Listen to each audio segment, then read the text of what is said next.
Blessed is the man that walketh not in the counsel of the heathen, that sitteth in the seat that is scornful, but his delight is in the law of the Lord. And in this law that say, I did his sunrise and sundown. Him I go there like a tree planted by the rivers of water, that bringeth forth fruit in his season. Him leaf never I go wither, and whatsoever him doeth shall prosper. Yay! The heathen them now there, so them there like a chaff with the wind driven away. Therefore the heathen them never go turn upon judgment of the sinner man, them in the congregation of the righteous, for the Lord God Jah love the way of the righteous and the way of the sinner man, them always and always I go perish. Let the people of the Most High God say, Jah!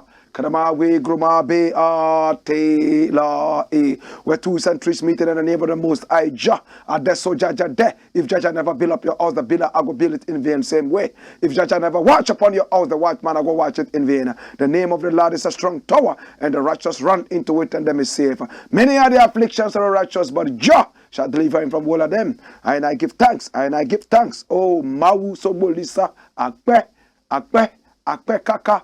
Aw Mawu Sobolisa Adanu Wato Ewo Asikle for Ya Allah, Ya Allah, Ya Allah, Ya Allah, Subhanahu wa ta'ala. Yes, he that dwelleth in the secret place of the Most High Jah shall therein abide under the shadow of the Almighty. And I give thanks. And I give thanks. And I give thanks. This is the Black Pot, aka Kukushudamo, where we speak truth to power. And my name, Blakk Rasta. Now, in every traditional African home, there is a black pot, and each time this black pot sits on the fire, there is something sumptuous cooking. Now, the black pot symbolizes the continent of Africa, and the ingredients that make the food in the black pot symbolize the people on the continent of Africa. Now, hear me now. Now, the ingredients in the black pot are of different shapes and sizes and even colors. Yet they put aside all their differences, come together inside the black pot, be subjected to some amount of heat in order to produce one homogeneous product known as food. Not for their benefit, but for the benefit of us, the family, to nourish the family and to make us healthy. Same way, on the continent of Africa, we as ingredients must come together, put aside all our differences, I said, agree to disagree, so that we will be able to work towards benefiting the next generation, to work towards making better the next generation. We must be a certain kind of people that are tree planting and not just tomato seed planting. We must be a generation that will benefit the next generation to come, just like our generation has benefited from generations that came and left. We must be the Joshua generation. Now, I have said it time and again, if I ever became president, one thing I will look at is the mindset of the people. Our people do not want to change. Our people are still holding on to the very things that have not benefited us all these years. It's rewiring the minds of our people, dealing with the mindset. Now, if the mindset is right, every other thing will be all right. It's not all about roads, hospitals, and schools. If we have the right mindset, these right mindsets would always build the schools, the roads, and the hospitals. Watch it. That is what it is. If the mindset is right, a lot of the things that we wait for government to do for us will be done by individuals. If the mindset is right, we will do for ourselves what we can do for ourselves and what we must do for ourselves without waiting for the white man to come do these things for us. This is the Black Pot, aka Kukushonomo, where we speak truth to power. And my name, Blakk Rasta. Now we are live on Pan-African TV. We are also live on Loud Silence TV, live on Black Empire TV. We are live on Ghana Web TV. Now the good news is that via satellite, we are seen all over the continent of Africa and beyond. That is why your business will do so well on this channel. We are the masters of Pan-Africanism on TV. Pick up our numbers, scrolling on your TV, and talk to us. What business are you doing? Let us advertise your business. You will be doing business in the dark if you are not advertising. We will advertise your product. It will reach all four corners of the earth. You would make your money, and you would have also given us some financial muscle to be able to carry on with this arduous journey. This is the Black Pot, aka Kukushonomo, where we speak truth to power. And today we have a number of issues we want to look at quickly. Now, the very first story I would like to look at today is rolling on your screen. And what does it say? Watch it. It says, Ghana disappoints teachers. Watch me now. Now, recently we read in the news that Nigeria is sending teachers to England. Remember, Ghana also is getting ready to send nurses out of Ghana straight to the UK. Now we're going to have Nigerian teachers in the UK. We're going to have Ghanaian nurses in the UK. And Ghana is going to be struggling for nurses. Nigeria is going to be struggling for teachers. Now, gone are the days when we had Ghanaians going all the way to Nigeria to teach Nigerian school children, to teach Nigerian students, to teach in the schools of Nigeria. It was so beautiful. It was monumental. Now, anywhere you go in Nigeria, people still remember how Ghanaians made a mass exodus of this wonderful country and went to Nigeria to impart knowledge to the Nigerians. Nigerians never forget this. And I am most excited, even those who were not born at that time have been told by their parents what Ghanaians came to do in Nigeria in terms of education at that time. Now we all remember that Sierra Leone was actually the hub of education in the whole of Africa in the days of Nnamdi Azikiwe and the rest. Everybody went to Fura Bay in order to educate himself, right? Now at a point it moved to Ghana. By the power of the Osagefo, Ghanaian education was on top. At a point, it moved from Ghana to Zimbabwe and then to some other parts of Africa. In fact, a nation with a poor educational system is not worth being called a nation. Now, politicians disrespect teachers so much. We have seen time and again teachers engage in so much demonstrations, right from the top all the way down to the bottom. We see teachers crying that they are not treated well. And we have such cliches all over the place. If you can read this, thank a teacher. My brother, my sister, the teacher's work is so hard. The teacher is responsible for educating us. The teacher advises us. In fact, a lot of us were raised by our teachers. Whilst our fathers and mothers were out there on the battlefield, fighting to bring home food. And when I say battlefield, I hope you understand. In Africa, if you must eat, it's a whole battle. Whilst they were on the battlefield trying to bring food home, our teachers sat with us and taught us not only to read and write, but how to lead our lives as responsible people. The teacher is bigger than just teaching you how to read and write. That cliche must stop. If you can read this, thank a teacher. Think about it carefully. When the teacher is reduced to only somebody who teaches you literacy, that's reading and writing, then the work of the teacher is reduced to only about 2% of his capacity. The work of the teacher goes far beyond just reading and writing. The teacher is a counselor. Sometimes the teacher is even a chef. Sometimes the teacher is even a chauffeur.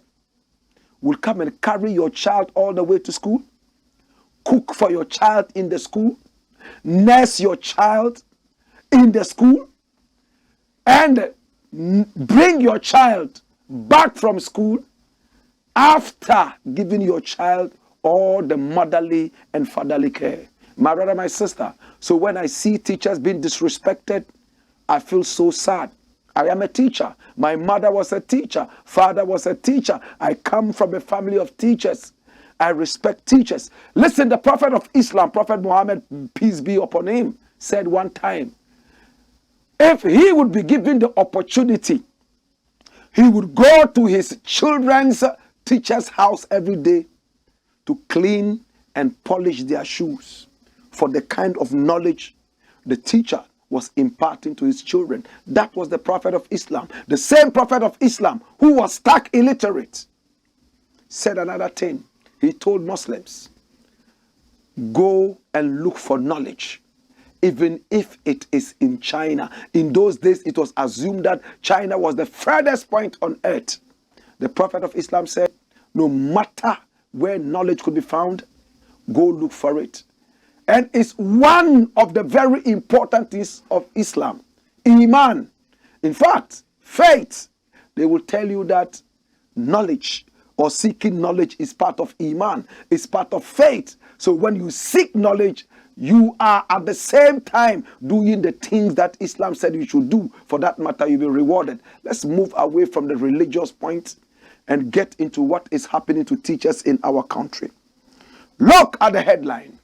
Incompetent AKUFO-ADDO has introduced quota system because he cannot pay teacher trainee allowance. And that is APAC talking. Bring the other headline. And this other headline is coming from City News. It says what? Government reintroduces quota system for colleges of education. Can you believe that? And look at the signboard there. It says Akachi College of Education. Government introduces quota system for colleges of education. Let's read what the story says. Watch it. It says the government of Ghana has reintroduced the admission quota system for the 46 accredited public colleges of education for the 2022-2023 academic year. According to the list released by Ghana Tertiary Education Commission, GTEC, a total of 12,002 prospective teacher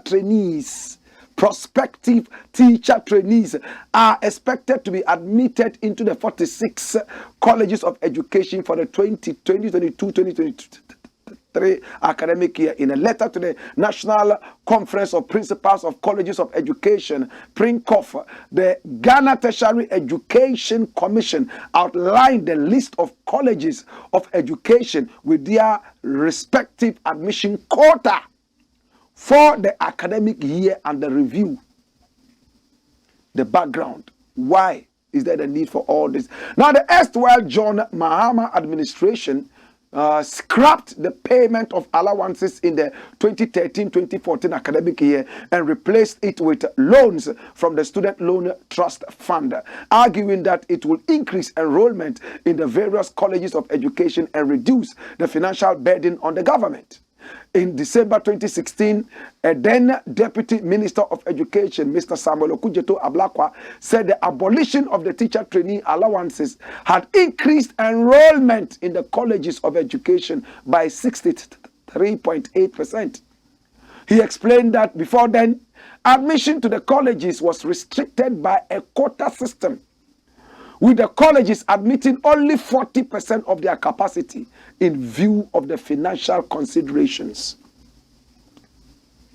He explained that before then, admission to the colleges was restricted by a quota system, with the colleges admitting only 40% of their capacity in view of the financial considerations that, according to him, prevented many prospective applicants from gaining admission to the colleges, and that resulted in teacher deficit in the classrooms.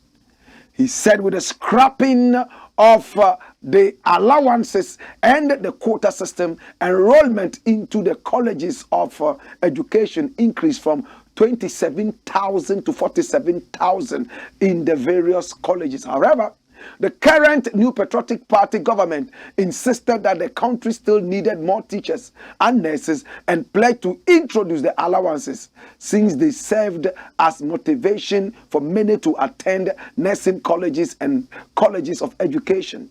The governing MPP went ahead to restore the allowances to students in nursing and teacher training colleges in 2017 and refused to introduce a quota system.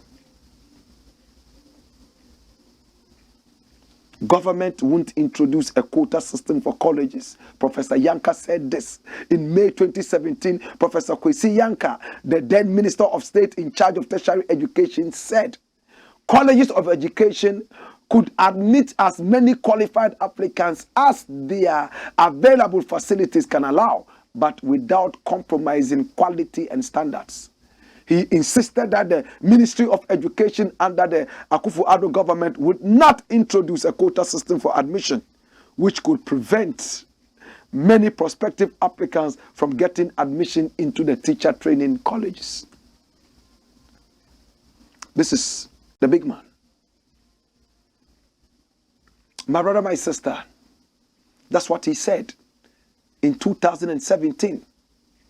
The President of the Republic, Nana Akufo-Addo, as part of his campaign tricks, told the whole nation that, listen, teachers are not allowed to go to school now. In fact, teacher trainees must go to school. How are you so talented and you are not allowed to go to school? All because of the loan system. When we are voted into power, we will scrap off this loan system and make everybody who wants to be a teacher go to school. And we voted for him. He became president. Little did we know that he was a trickster, a lying dwarf. My brother, my sister, this president is the most treacherous president this nation has ever had.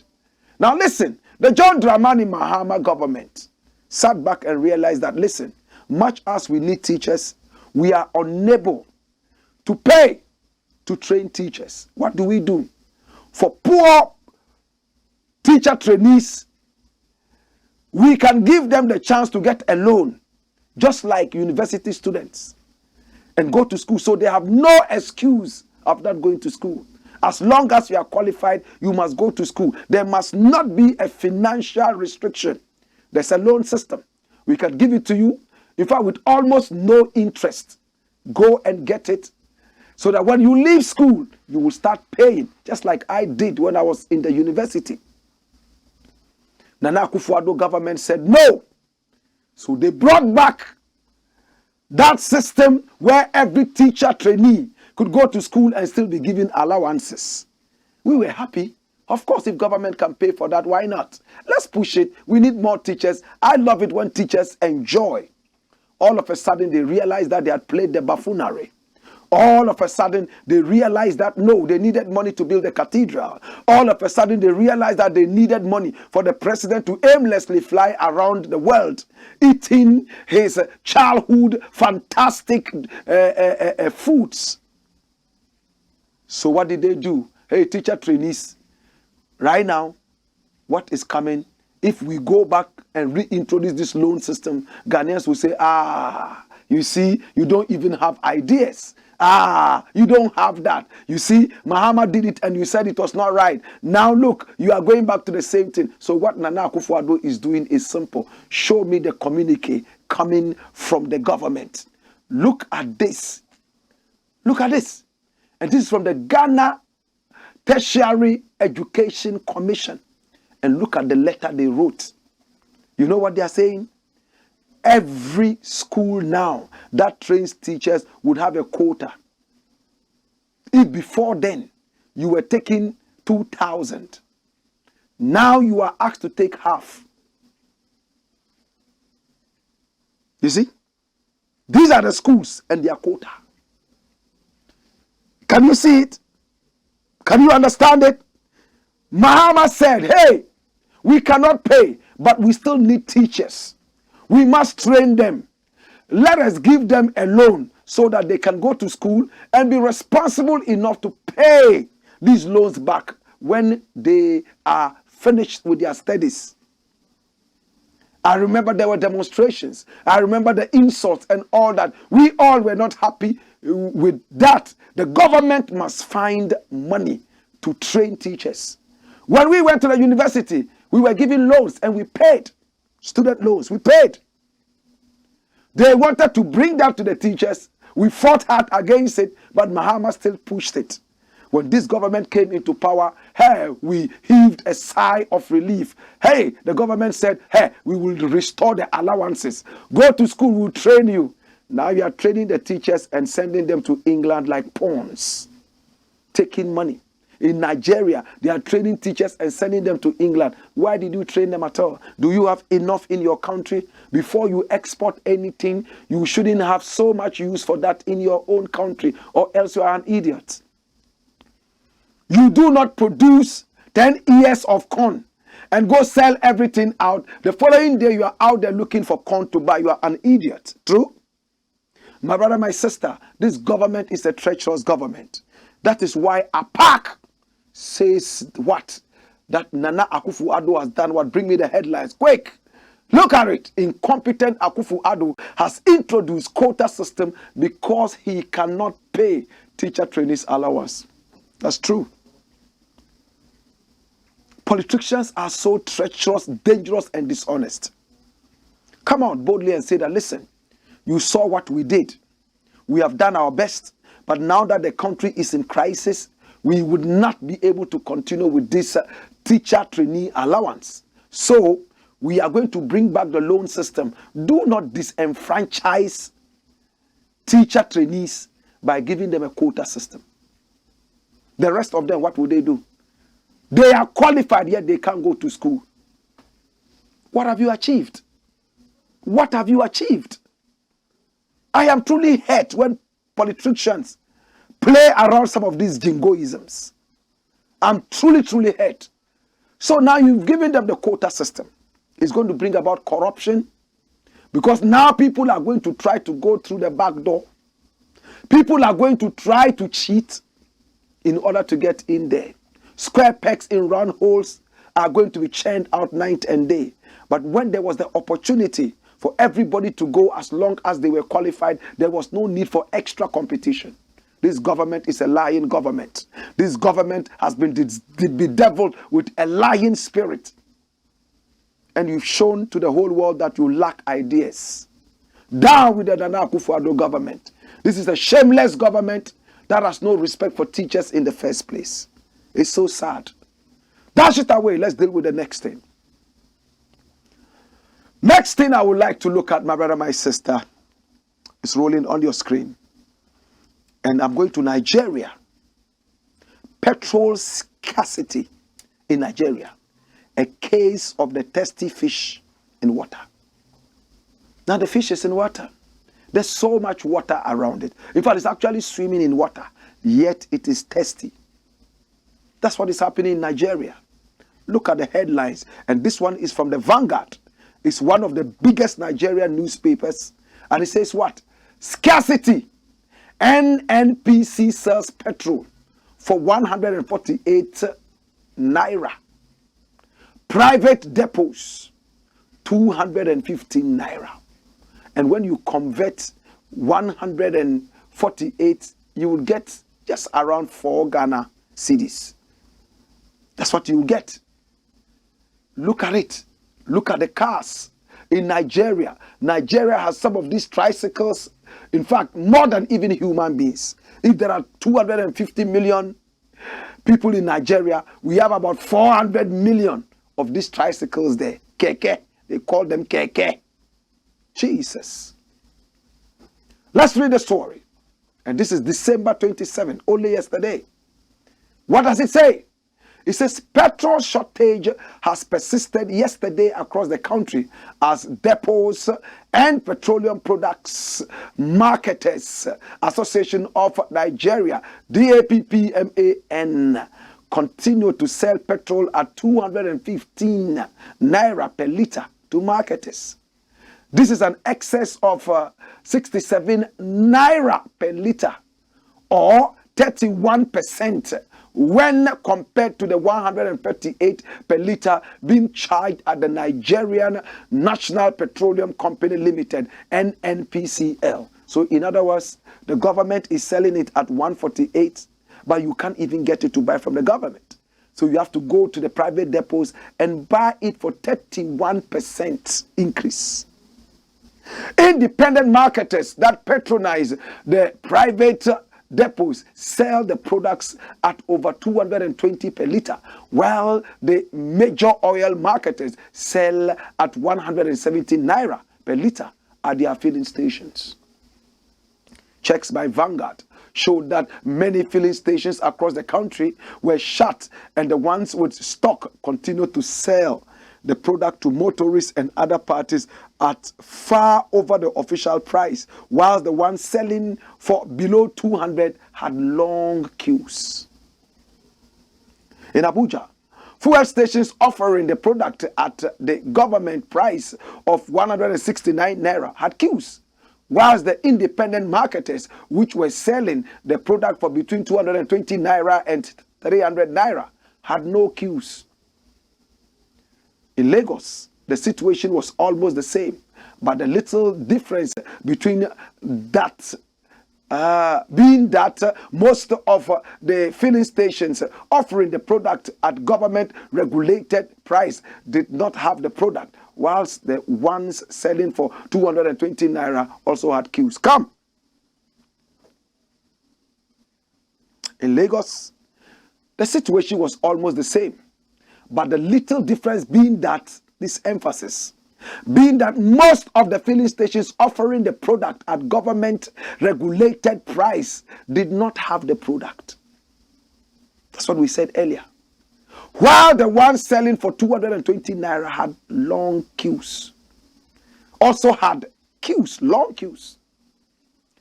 In Lagos, black markets dotted the town, particularly in Festac Town, Maryland, Ikeja, Yaba, and Mile 2 areas, as the operators charge between 300 naira and 400 naira per litre, depending on location. Dash. It's very sad.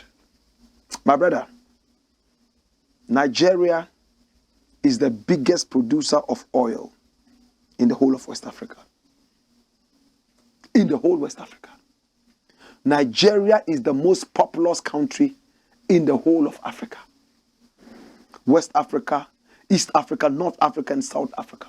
Nigeria is the powerhouse of Africa. If Nigeria fails, Africa fails. Nigeria is so powerful that we do not have to be happy when Nigeria is slumping. The day Nigeria slumps, the whole of Africa slumps. Nigeria's power can never be underestimated. There's no country in the world where you will not find Nigerians, even in Iceland. Nigerians are shrewd. Some of the best writers in the world came from Nigeria. Some of the most militant people on earth came from Nigeria. Some of the biggest thieves also came from Nigeria. Some of the wisest people on earth came from Nigeria. Some of the most honest people also came from Nigeria. What do you want that you can't find in Nigeria? My grandfather would always say, even human parts, you would find that to buy on the streets of Nigeria. My brother, my sister, a country that produces oil more than any other country in West Africa. One of the topmost producers of oil in the world. Today, instead of making oil like water, people are queuing to buy water. People are queuing to buy petrol. Why am I saying water and petrol at the same time? I told you earlier that 1 liter of petrol in Nigeria is about 4 Ghana cedis. How much is 1 liter of water in this country? In some countries in Africa, petrol is more expensive than the other country. For some time, Ghana enjoyed low prices when it came to fuel. But people smuggled that into neighboring countries, and then the prices started to escalate. And because of government mismanagement, it also became worse. Nkrumah warned us on the 25th day of December in 1966, Christmas Day, while in exile in Guinea. He told us point blank that opening our borders should be done with tact. Nkrumah was a visionary when it came to African politics, when it came to the liberation of the African. But he said we must be careful with the opening of our borders to neighboring countries. When Nkrumah was overthrown, they opened the borders with no sense. And it drowned this country and made Ghana one of the worst countries in just about 10 months of Nkrumah's exit. Today, as we stand right now, I'm going to say something that is going to make you think. Listen attentively. Are you aware that water is more expensive than petrol in Ghana? Are you aware? Water is more expensive than petrol in Ghana. Go and buy a bottle of water. Compare that to the petrol. It's the same thing happening in Nigeria. So Nigeria, what is the use of your petrol? What is the use of your oil if your people cannot benefit from this? But don't take it away from Nigeria yet. In Nigeria, fuel prices have always been manageable. Until recently, what is happening? Is Nigeria able to refine oil in that beautiful country? What is the use of all the oil you produce if you cannot refine it?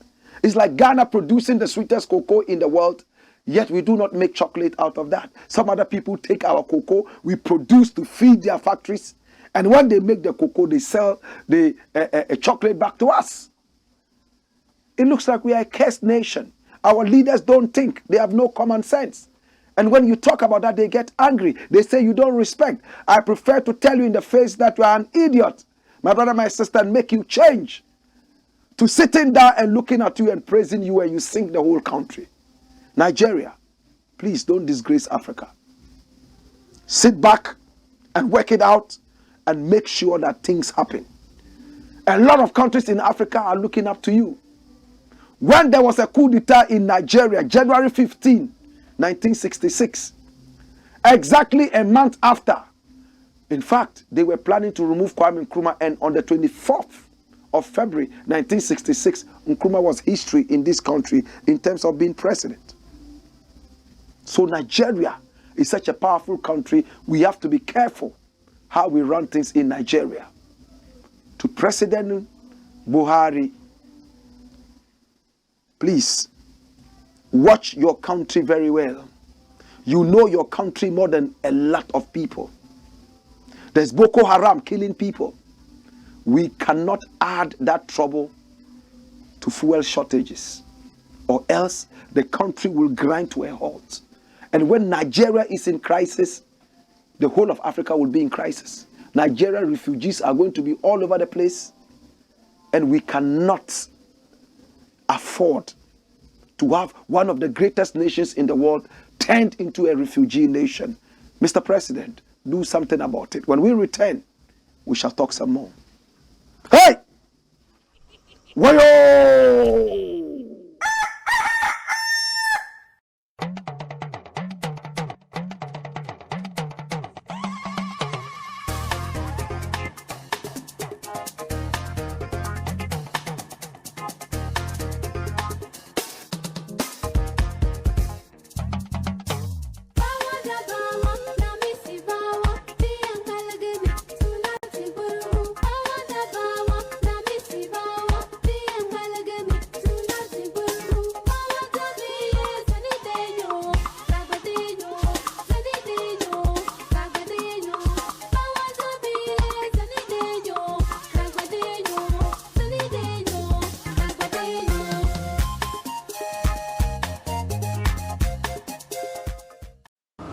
Go on, Skipper George. Blackpot, Cuckoo Show, man. This is the Blakk Pot, aka Kukushunamo, where we speak truth to power. And my name, Blakk Rasta. Now the next thing I want to look at is rolling on your screen. Remember, our numbers are on the screen. Pick up the numbers and do business with us. Yes, remember the truth is an orphan.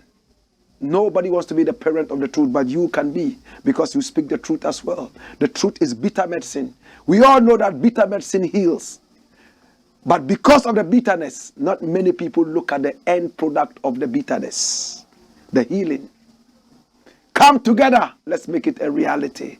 This is the Blakk Pot, aka Kukushodamo, where we speak truth to power. And watch it. It says Ghanaian contractors cry for payment. Come. I don't know what happens in your country.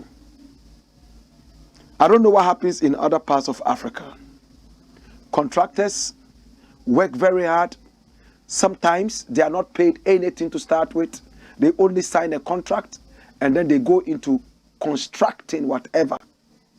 They finish several months after they have finished. They are not being paid. And if they are not lucky and there's a coup d'etat, the payment might delay. That's if they have it at all. Because of that, a lot of contractors do shoddy jobs. They don't use the right material. They are not patriotic enough. My brother, my sister, in some countries around Africa, contractors, in fact, charge an arm and a leg, and they only use the fingernail to produce the road. The rest of the money goes into their private pockets. They will never be able to give you any proper rules. Shoddy work all over the place. And when you check it out, most of the time, it's lack of patriotism, and two, mismanagement and corruption. In Ghana, it is almost the same. Contractors are always crying. Normally before Christmas, you will hear contractors crying that they need their money. But the government knows that once the contractors get their money, money will flow into hands, and they might end up causing some level of inflation. So they normally do not give. And if they don't, the contractors would always threaten to go on strike. This year around, this is what the Minister of Roads and blah, blah, blah, blah is saying. You remember this man there? He was the one who arrogantly said, yes, we are building roads. Those of you who are saying we should build roads, we have been building roads. Yes, you are late. You are late. You are late. That's him. That's the same guy who said that they were going to turn the toll booths that, in fact, collected tolls on the road into bathrooms and toilets on the road. My God have mercy. Interesting. And when we approached him and asked him, he said that was not what he said. He actually meant that we will turn them into restrooms on the side of the road. Whatever he said. My brother, my sister, these are people who are old in their minds. Their minds are so archaic and outlandish. Their minds have nothing but cockroaches in there. I mean, with all respect, this is a man who could do better. I still love him and I still respect him. Let me keep the language low. This is what he's saying. Contractors will be paid before the end of the year. And this is the roads minister. How many days more to the end of the year? This thing was published December 27, only yesterday. But watch it. Are they going to be able to pay? Will they pay? Now you realize that for Christmas, there are so many new notes all over the place. It means they've got to cut money. It means that there's excess liquidity in the system. Oh gosh, what a thing. This is from City Newsroom, and it says what? The Minister of Roads and Highways, Kwesi Amwakwata, says government will clear a chunk. He says a chunk, not all. A chunk of our outstanding debts. Old road contractors before the year ends. Mr. Amakwata said this when he addressed a gathering at the 2022 9 Lessons and Carols of the Ghana Broadcasting Corporation, GBC, which was organized in collaboration with the Ministry of Roads and Highways. Contractors of this country are doing a yeoman's job despite all the difficulties. And I want to assure them that government will continue to work in their interest, and all their outstanding payments from now onwards will be done time to time. That means they will pay some today, pay some tomorrow, pay you, and then the money that you should have received in bulk will be useless. Mr. Amwakuata said in spite of the economic challenges, the government did not halt any road project and assured that more investments would be channeled to the road sector. He appealed to individuals in areas that were yet to have their roads repaired to remain calm as the government works to mobilize resources to further expand the country's road network. The people deserve to have good roads. I appeal to all those who haven't had their turn to be patient and calm, he said. My brother, it is true. The government has not stopped building roads. They said it was the year of roads. Certainly, we saw some roads being built. Interestingly, the road tolls were cancelled with no common sense. They fell heavily on the electronic levy, that the electronic levy was going to be the Jesus of the economy. And because the finance minister is so ailing, so sick, he's unable to actually decipher properly what should happen. And instead of leaving the scene, he arrogantly wants to sit there, these charlatans in power. If this was a serious country, this guy and the president would have gone home. At least the finance minister would have left. He told everybody that they needed the electronic levy. They did everything possible to get it. And when they got it, less than 2 months down the line, they failed. The electronic levy was all a hoax. But this was after they had banned road tolls. Without respect to the constitution, they never went to the parliament to seek the consent of the parliament to abolish the road tolls. What did they do? They stopped it. People were out of employment, and then now they are coming back with their tails in between their legs. Oh, we didn't abolish it. We are bringing the road tolls back, even though this time around they would actually be low. Like people with no brain, like people who have a stroke in their brain. It looks like there's a storm in their brain. Short-circuiting. First, e-levy, when we get it, oh, we are okay. We don't need road tolls. Hey, we wouldn't even go to the IMF. We are okay. This was a major policy failure. Finance minister is arrogantly sitting down there. Nobody is asking him to go away, except the few MPs who are also playing hide and seek with their constituents. It's so sad. My brother, my sister, Minister of Roads and Highways says government did not stop the road work. That's true. We saw some road works happening, but it took the contractors to do the work without the pay. If anything at all, the contractors should be applauded. They worked to save this country. Some of them pre-financed all the work we saw around, with government promising them. Some of them took contracts and sold to other people. We all saw that contract for sale. Manasseh Azure. One of the most disgraceful things happening in this country. Somebody who is privileged to be serving under this government gets contracts.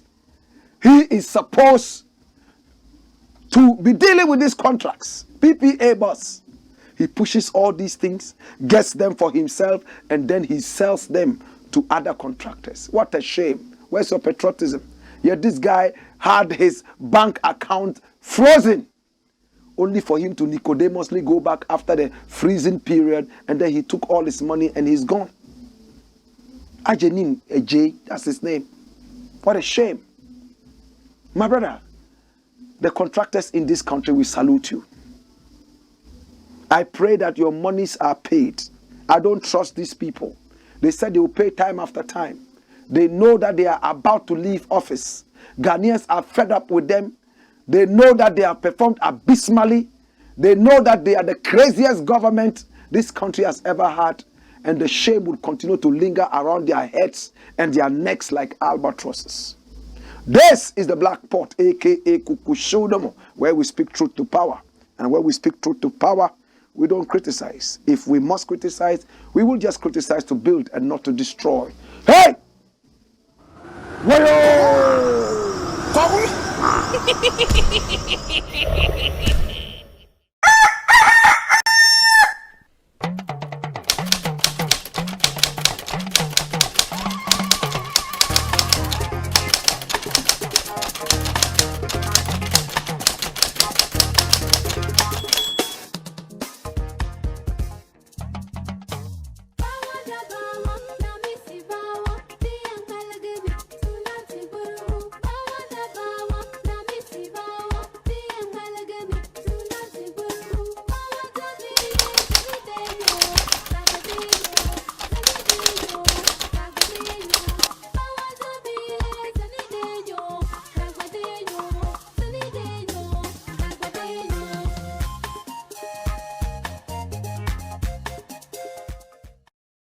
Go on, Skipper George. Blackpot. Coco show man. Go on. This is the Black Pot, aka Kukushodemo, where we speak truth to power. Yahya Jammeh was such a dangerous leader. He had over 100 luxurious cars. He had over 10 Hammers, Lincolns, and so many other such. I don't know cars. And when he lost the elections, he was not ready to go. He lost against Adama Barrow. And he didn't want to go. He was so confident that he would win. So he didn't put the cheating mechanisms in place. And when he lost, he didn't want to go. Look at the shameful thing that even engulfed the election.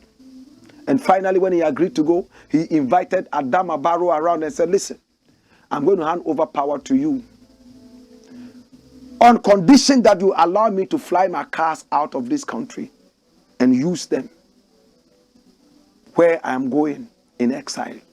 And Adama Barrow wanted the power. He said, Mr. President, you can do that. He flew all these cars out. Most of them. He's now in Guinea in exile.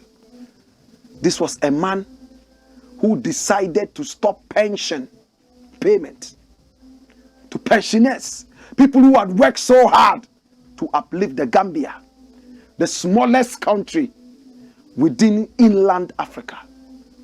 When I say inland, the islands are not included. I'm talking about Madagascar and the rest. They are not included. The smallest country, the only country that is found in another country. Gambia is found in Senegal. Yet, so corrupt. Stole a lot of money. Enriched himself.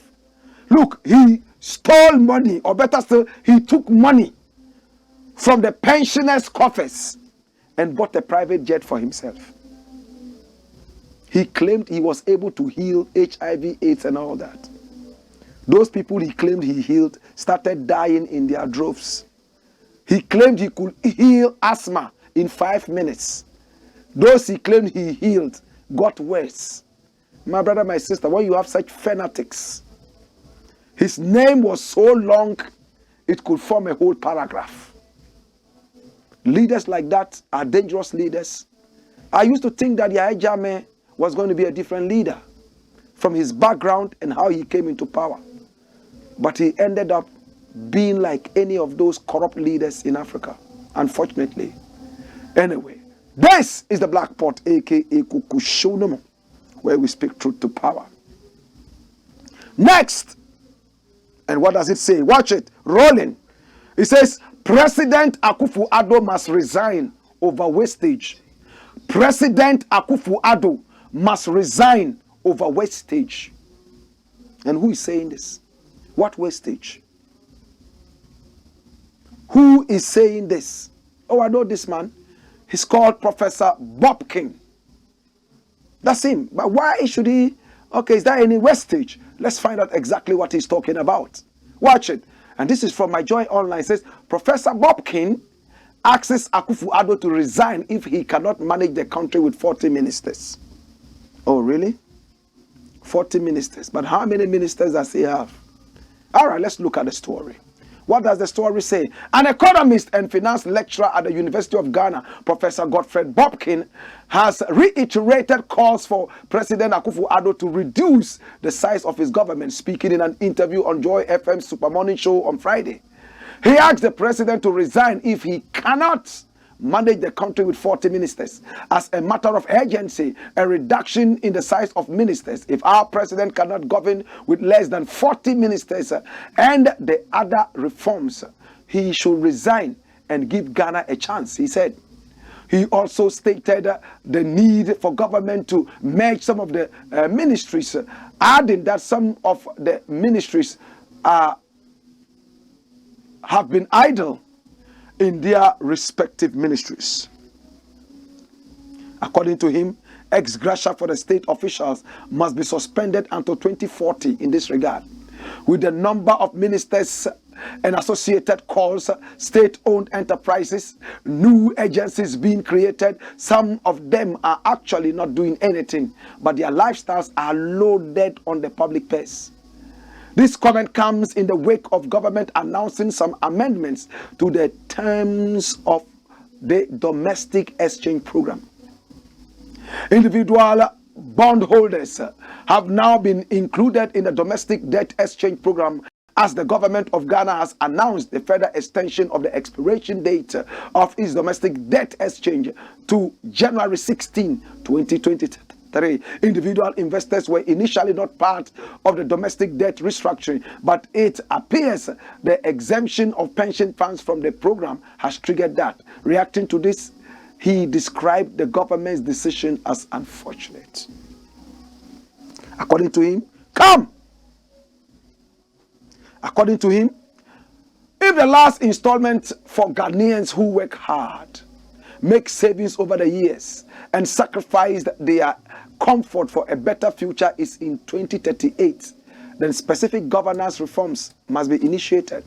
This, he explained, is because it is too expensive governing the country. Professor Bobkin insisted that the measures to achieve debt sustainability cannot be disproportionately loaded on creditors who invested in government's bonds. He further suggested that government initiates productivity enhancement reforms that allow for the guarantee of sustainable public finance. So this is Professor Bobkin, and he's spoken. Hear me now. Listen. I do not have a problem if the president has 1 trillion ministers. He can bring the whole of China, their population, and turn that into the number of ministers he has, if the country would work. But this is a visionless president, a president with no wits, and he can't do that. I understand what Bob King says, 40. But listen, if he's not been able to work with over 100 ministers, is it 40 that he can work with? Now, the ministerial position is nothing but job for the boys. Food for the boys. Oh, when I become president, I'll give you a ministerial position. Oh, when I become a president, I'll give you a ministerial position. You promised 2 million people. Too many people. Ministerial positions. That is why in some ministries, they have up to 4 deputies. It's job for the boys. How is there going to be competence? Hey, if you ask Nana Akufo-Addo to work with less than 40 ministers, he's going to fail flat. He's not a visionary. Nana Akufo-Addo is not a smart leader. It's people like Kwame Nkrumah who can do that. In fact, we are waiting for that president who would come in and work with 10 ministers. 10. And all 10 ministers, none of them is taking salary. It's just allowances. If you are going here to do what? How much is it? We will vet it at the end of it all to find out how that worked and what you achieve from that. No politician should be paid any salary. Somebody would ask, how will they eat? It is going to be a sacrificial job. Those who already have their jobs, people are working under them, and they have the free time. At the same time, they have the brains to work. It's not a job. Come, let me address my people. Come. I am saying, if I ever become president, all my ministers, none of them will be paid. No politician will be paid. I will not be paid too. Because it's not a job. It's a sacrificial thing. It is for people who are self-sustained. It is for people who have employed other people to do the work.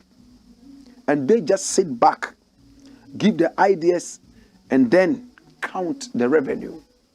They have enough time on their hands to go out there and do politics for the nation. They are the people we are looking for. We are not looking for hungry bandicoots. You want to hear it?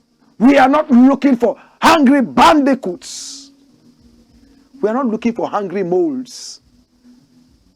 Today, every little idiot who comes out of school wants to be a politician.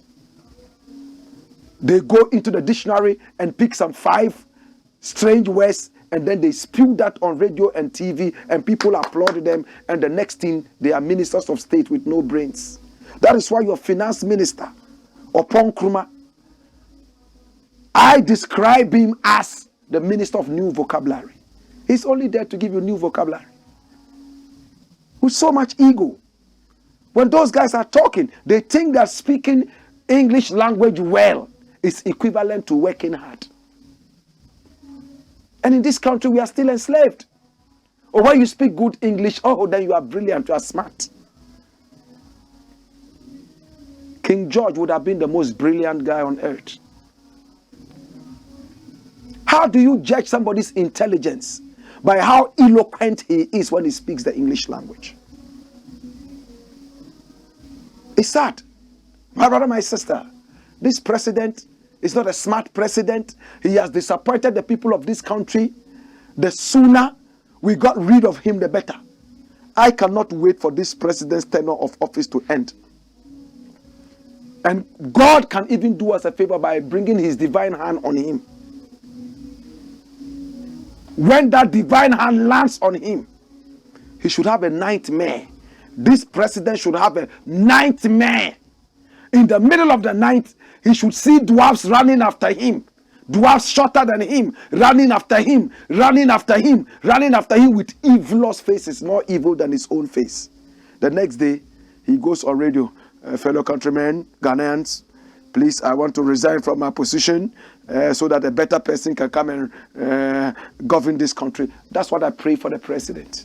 May the new year see this president have evil dwarfs, more evilous than him, with ugly faces, uglier than his, chase him in his bedroom and make him come out and announce that he's going. Oh, he's going.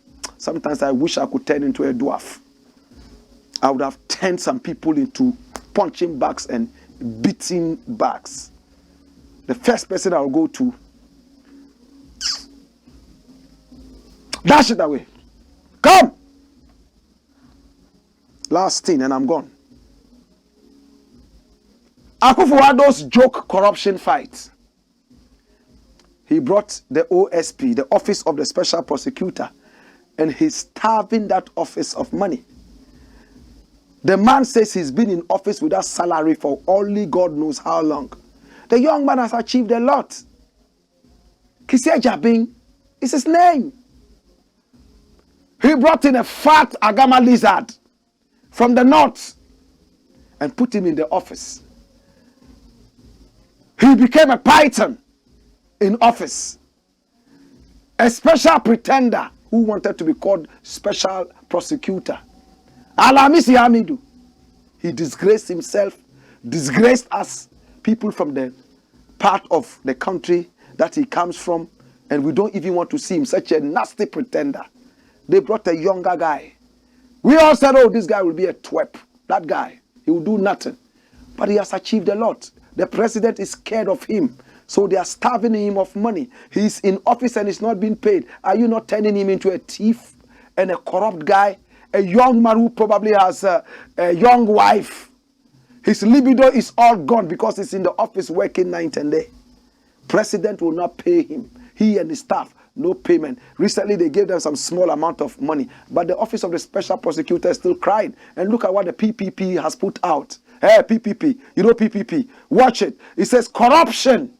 Government deliberately making the OSP ineffective. And this is a PPP. The Progressive People's Party, PPP, has asked government to establish the statutory fund.